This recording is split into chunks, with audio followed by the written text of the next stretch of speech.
and welcome back, everybody. If you want to use secret conversation on a Facebook Messenger and are wondering how to do so, in today's video, we will be guiding you step by step to do so. So, what you can do is you can basically go ahead and open up your Messenger application on your device first. And once you open up the application, you can go to the specific chat or and tap on the contact's profile picture.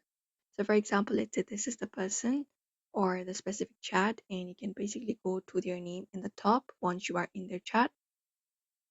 And from there, what you can do is you can basically scroll down and look out for a secret chat option available. If you find that option, go ahead and look out for that option. Go over to the section, scroll down, and in this more actions or privacy and support section, you should be finding option for secret conversation. You can go ahead and look out for that in the specific chat you would like to have it. For example, this chat right here as well. When you go there, you can find different options. So you can go over and look out for disappearing messages or a similar kind of option. You can also sometimes find the direct option called secret conversation.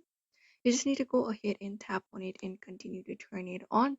And when you do that, uh, a message thread will lock appear with a lock icon on your main messenger home page, separate from your regular chats, and that should do it. And you can even set a timer for your messages to disappear after they have been sent.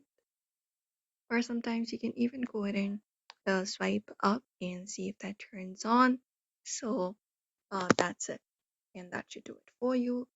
To turn off a secret conversation, you can simply delete the entire chat as well. Sometimes long press on it for that and look out for delete option and confirm it up, and that should do it. So that is it, everybody. If you'd like to use secret conversation on Facebook Messenger, this is the method you can follow up. So don't forget to give this video a like and also subscribe for more tips and tutorials.